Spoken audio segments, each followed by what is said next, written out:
So have a look at this clip of William, It Was Really Nothing, live from Top of the Pops, and see if you can spot 3 things that are just plain impossible.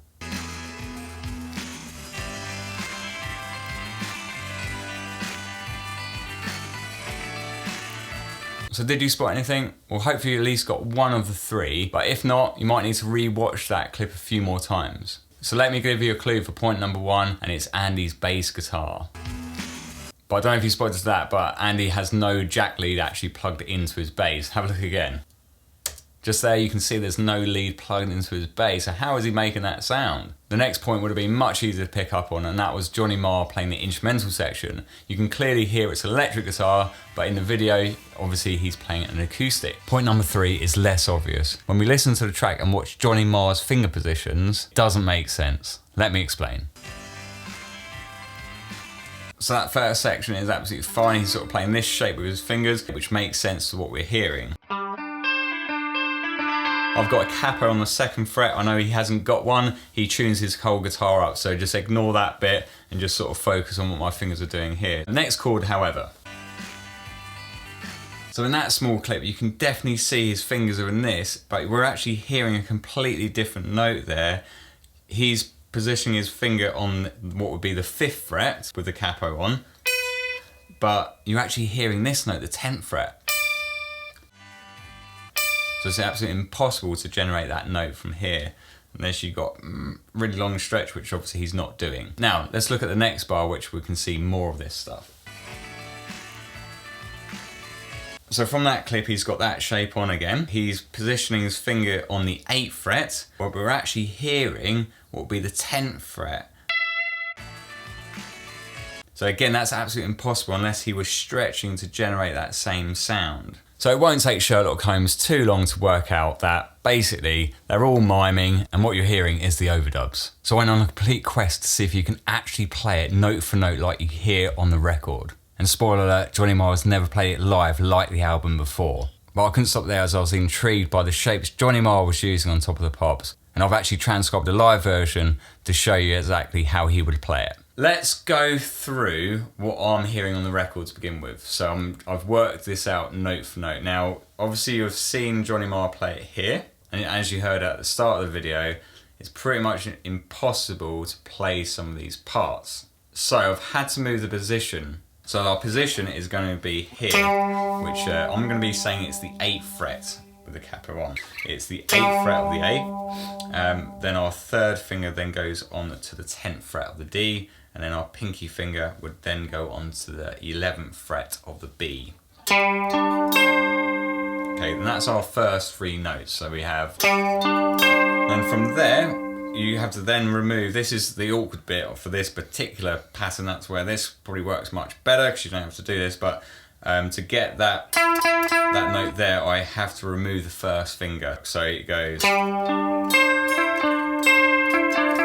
what I'm doing there, for those first 3 notes, the A, the D, followed by the B string, removing the 1st finger, then I'm playing the G, followed by the D, followed by the B. G, D, G, B. Then for the next chord, we just bring our pinky finger back to the 10th fret, then our 3rd finger comes off the D string onto the G. So it looks like that. So you've got 8, 10, 10. We need our index finger in a minute to actually bar this note. And this is the note that was in question on the other video where I'm hearing it on the record, but he's not playing it. So this is the mystery note. This is how we get it. So let me play you this part next. I'm playing the B, A string, B, and then I've got the G string, and then I'm playing the high E string. That's where I'm barring, that's where I'm getting that extra note from. Then I'm going to the B,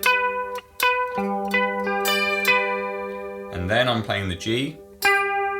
Then I remove my pinky finger, and that gives me that 8th fret on the B string, and then we go up to the 10th fret again with our pinky. Then into the last chord. This is a bit of a weird shape, and again this is why Johnny Marr probably doesn't play it like this. He keeps the kind of shapes fairly similar. I've experimented with different ways, different fingerings for this, and this is probably the best way I've come up with. And if you can find out a different way, then use that. But this is how I've found with my fingers it works best. I'm placing my third finger on the 10th fret of the A. Then my pinky is then playing the 10th fret of the high E. Then my first finger then plays the 8th fret of the high E. Then my second finger is now free to then play what would be the 9th fret on the G. Then we're going back up to the pinky finger on the 10th fret. And from there, basically going back through the 10, 8 and back to the 9. And we finish off with the 10 back to the 8. Then I'm going to the same shape as what Marr uses on the video. Here I've got 5, 7, so that's D string, G string, 5, 7, and then pinky finger on the 7th fret of the high E. And then we're going down one whole tone or 2 frets and back up.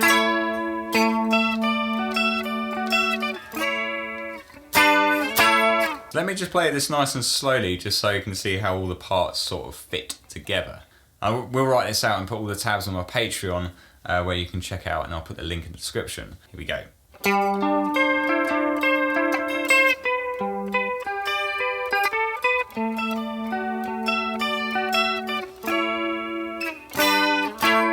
So if you find that quite awkward, let's have a look at the live version that I was promising about. Now, I've kind of watched countless tutorials. I've listened a lot to whatever I can. I took most inspiration from the John Peel show, and I think it's a great version actually to listen to, and I'll put that in the description. But let's look at that, and then you can decide which one you prefer. So the first part, we got D string this time. We were originally using everything off the A. This time we're going to go off the D.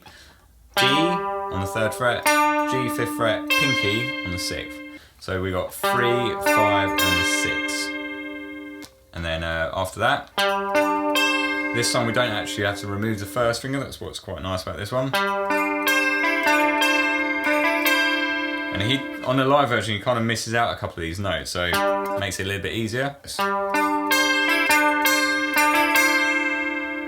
Then we bring the pinky finger back, and then yeah, that's in the 5th fret of the high E string. And then we go. Does play that D note, but he's actually doing an octave below. So we start on the high E string, then to the D, and back to the D. Then we go D, G, and then to the high E string again. Then we take the pinky finger off, and add it back in, so 3, 5. So for the next part, I'm still hearing this E note being played despite the live version of Top of the Pop showing him not actually moving his pinky out. So that's a little bit of a mystery. So I feel like he's actually using this position still, like how he does on that live performance, but he's maybe extending his pinky finger. I can't be 100% sure, but that's what I'm hearing. So let's have a look at what I've figured out here. So on this version, we've got the same shape as we started, but this time up a tone. So we've got 5, 7, 8. So we go, and then straight away we're doing a slightly different rhythm. Before we were going, but this one we got, so first 3 consecutive notes, 1, 8, and. Then we're playing the bar there with our pinky. Then from there, that's when we're extending. And then we're bringing it back, so. And then from there, then play the D string, and then we bring that back again, 10, 8.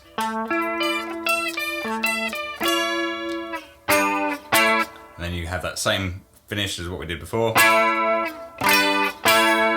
So if you want to support me and the channel, all tabs and many others are on my Patreon, and where you can join the community of like-minded guitar players. And up here, I think you're going to like this video next. See you over there.